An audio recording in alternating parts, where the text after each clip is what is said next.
So guys, welcome back to Excuse Me. So guys, మీరు అందరూ ఎలా ఉన్నారు? బాగుండాలని నేను కోరుకుంటున్నా. Thank you. ఏం చెప్పగలను ఇంతకన్నా? అండ్ నేను బాగున్నా, సంతోష్ కూడా బాగానే ఉన్నాడు. అసలు బాగా గ్యాప్ వచ్చింది కదా వీడియో చేయడానికి. ఇప్పటి నుంచి ఇంకా కంటిన్యూస్గా పెట్టడానికి ట్రై చేస్తాం. ఓకే, థంబ్నెయిల్ చూసుంటారు కదా ఆల్రెడీ. సో ఇవాళ వీడియో వచ్చేసి సంతోష్ మీద ప్రాంక్ చేయబోతున్నాం. ఆగలేకపోతున్నాను సార్, ఆశతో ఆతృతగా ఉంది, సంతోషంగా ఉంది. అంటే లాస్ట్ టైం నన్ను పాము ప్రాంక్ చేసిండు కదా, దానికి రివెంజ్ ప్రాంకే ఇది. ఆహా, విధాడిందిరా నీతో నీ వింత నాటకం. అండ్ ఇంకోటి ఏంటంటే, అసలు ఈ ప్రాంకే ఎందుకు తీసుకున్నావు అని మీకు డౌట్ రావచ్చు. చెప్పు. మొన్న నా గ్లాస్ అది డిస్ప్లే పలిగిపోయినప్పుడు 5000 అయింది డిస్ప్లే రిపేర్ చేయించడానికి. అప్పుడు సంతోష్ అన్నాడు, నీ ఫోన్ పగిలింది కాబట్టి ఏం కాదు, కానీ అదే నా ఐఫోన్ పగులు ఉంటే 20-30 వేలు కావాలి రిపేర్ చేయించడానికి అని అన్నాడు. సో ఇప్పుడు సంతోష్ రియాక్షన్స్ చూద్దాం. అసలు ఎలా రియాక్ట్ అవుతాడు, నన్ను తిడతాడు, నన్ను బొంద పెడతాడో తెలియదు కదా.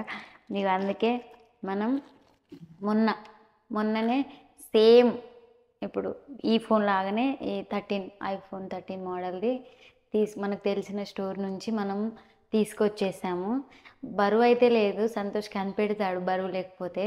సో అందుకే సంతోష్ చేతిలోకి వెళ్ళకుండానే మనం దూరం నుంచే ఇలా చూపెట్టి ఇంకా ప్రాంక్ చేయాలి. వాడి సెల్లు అంత నచ్చిందా? సో చూద్దాం ఇంకా లాస్ట్ వరకు ఏమవుతుందో. ఎండ్ వరకు స్కిప్ చేయకుండా వీడియో చూసేయండి. Let's go. చెప్పు, ఎందుకు అంత అది చేస్తున్నా? తిట్టాను, చెప్పు. తిట్టానని చెప్పినా చెప్పు.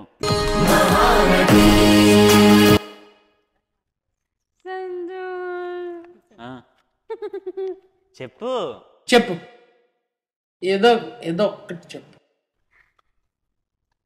ఏం కనుక కరెక్ట్ చేసినావు?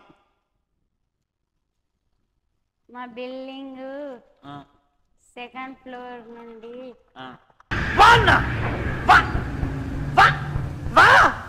నా ఫోన్ కింద ఉండదు. Correct answer.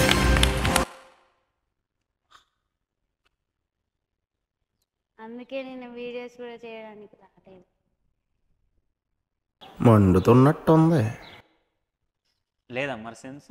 Useless fellow, shameless fellow, hopeless fellow, brainless fellow. చిచై జారింది అక్కడ.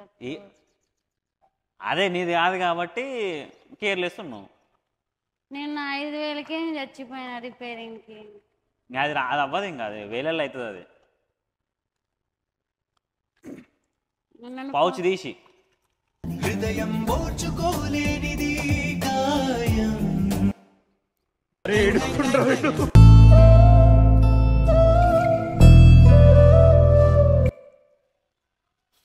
ఇదే ఇక్కడ ఇక నేను రిపేర్ చేపిస్తాను. ఇదే ఒకసారి ఇదే చూస్తుంది. ఇటీ మూసుకొని ఇక్కడి అని చెప్పి నన్ను ఓవర్ యాక్షన్ చేయక చెప్తున్నా. ఇదే నువ్వు అంత హార్ష్గా మాట్లాడుతుంది, నేను ఫీల్ అవుతాను. ఇదే మెంటలా బా పనికిరాదు ఇంకా ఇది. మరి అంకుల్ పని చేస్తుంది అని అన్నాడు. ఘోరం తెలుసా ఇది అసలు, మరీ గింత ఘోరంగానా? ఉన్నాయి నా దగ్గర 20,000, చేపిద్దాం. డబ్బులు కాదు మ్యాటరు. డబ్బా నేను కట్టలేక కాదు, ఇది ఎంత ఇంపార్టెంటో చెప్పినా నీకు ఆల్రెడీ. ఫోన్ ఇది నేను కావాలని చేయలేదు సంతోష్. వీడేంటి తెగ ఫీల్ అయిపోయాడు. ఇంత ఘోరంగా ఎందుకు కలిగింది అసలు? పడ్డది 2nd ఫ్లోర్ నుంచి. చూసారా సార్ డబుల్ యాక్షన్. నువ్వు ఫోన్ చేసినప్పుడు నేను అక్కడే ఉన్నా, అంకుల్ దగ్గరే ఉన్నా. వినలేదు, వెట్టకే అని చెప్పిన. అదే ఇప్పుడు ఇంకా నిన్ను ఎంత తిట్టినా వేస్ట్ తెలుసా. ఇక ఆ ముఖం చూసావా, ఇప్పుడే సర్కస్ నుంచి పారిపోయి వచ్చిన చింపాంజీలాగా ఉంది. రిపేర్ చేపిస్తాను అంకుల్. చూసిండు ఒక 2 hours చూసి ఇక దేనికి పనికి రా అన్నాడా? అయితే అన్నాడు సంతోష్. నేను చేపిస్తా, ప్లీజ్ నువ్వు అట్లా అనకు. అసలు నా ఫోనేనా? నాకు అసలు డౌట్ వస్తుంది అసలు. నీ ఫోనే సంతోష్. నేను అక్క వాళ్ళ ఇంటి ముందు నుంచి ఇట్లా నడుస్తున్నా, ఆ రోజు వర్షం పడ్డది, జారింది. అప్పుడేదో ఆర్డర్ చేసిన జిప్టోలో. నవ్వు ఆపుకుంటున్నావు కదరా? అంత ఫోన్ మాట్లాడుకుంటూ వదిలేసిన. మరి దీంట్లో సామాన్ అంతా ఏది మరి?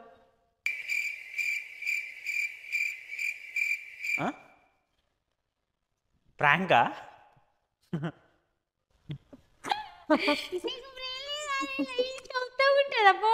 అదే కదా మరి, అంటే రిపేర్కి పంపించిన అనేసరికి మరి నాకు అదే అర్థం కాదు. గొర్రె వట్టిగా ప్రాంక్ అయిపోయింది ఫ్రెండ్స్. అంత సీన్ నేను నమ్మలే. నేను ఫస్ట్ నమ్మినా, కాకపోతే ఈ ఫోన్ చూసిన తర్వాత అయితే నాకు డౌట్ వచ్చింది, అందుకే మళ్ళీ లాస్ట్ లో నమ్మినావు, నమ్మలేదు కొంచెం. చూపెంటరా దైదుడా కానీ లెవెల్లో ఫీల్ అవుతుండు కదా. సో ఫ్రెండ్స్, ఫైనల్లీ సంతోష్ ఈజీగా ప్రాంక్ అయిపోయాడు. మొత్తం ఇది ఇమోషనల్ సీన్స్ లో హీరోస్ ఫేసెస్ ఎట్లా చేంజ్ అయిపోతాయో సంతోష్ది కూడా ఒక 2 minutes అలాగే అయిపోయింది. నమ్మినావు కదా? నువ్వు నమ్మినావు గొర్రె. నీకు ఎంత తిష్టిన వేస్ట్ ఫోన్ పగిలిపోయింది అనుకుంటే ఫస్ట్ నమ్మినావు. అంటే ఎవడైనా ఇప్పుడు నా ఫోన్ నీ దగ్గర ఉంది, నా ఫోన్ ఆమె దగ్గర ఉంది, సెకండ్ ఫ్లోర్ నుంచి కింద పడ్డదంటే పడ్డదేమో అంటే వీళ్ళు స్టార్టింగ్ నుంచి ఓవర్ యాక్షన్ చేయడం కూడా అట్లనే చేసిరు. వచ్చేటప్పుడు నీకు ఒకటి చెప్తా, తిట్టొద్దు అనుకుంటా ఇవన్నీ కథలు పడి వచ్చేసరికి ఎవరైనా నమ్ముతారు. మళ్ళీ ఇవి సేమ్ 13 iPhone 13 మంచిగానే అరేంజ్ చేసారు, మంచిగా డమ్మీ ఫోన్ ఒకటి అరేంజ్ చేసారు మంచిగా. ఇంకా నమ్మకుండా ఏముంటుంది, ఇల్లు ఏం లేదు సామాన్ అని అప్పుడే డౌట్ వచ్చింది. కాకపోతే ఈమె రిపేర్కి ఇచ్చిన అది ఇది అనేసరికి ఇది లోపలిది ఏమైనా రిపేర్ చేస్తున్నారేమో అని నేను అనుకున్నా. నువ్వు అనుకుంటావు, నువ్వు గొర్రెవి. సో ఫ్రెండ్స్, నువ్వు బర్రెవి. పాము ప్రాంక్ రివెంజ్ ఇలా ఉంది. మరి ఇంకోసారి మాత్రం ప్రాంక్ చేసినావు బిడ్డ, వేరే ఉంటుంది నెక్స్ట్ ప్రాంక్, ఓకేనా? సో ఫ్రెండ్స్ చూద్దాం, చూడండి, సక్సెస్ఫుల్గా మనం ఇవాళ ఒక ప్రాంక్ అయితే సక్సెస్ చేసాం. ఈ వీడియో మీకు నచ్చినట్టయితే లైక్ చేయండి, కమెంట్ చేయండి, షేర్ చేయండి. మరిన్ని వీడియోస్ కోసం టంగుమని గంట కొట్టండి. బాయ్.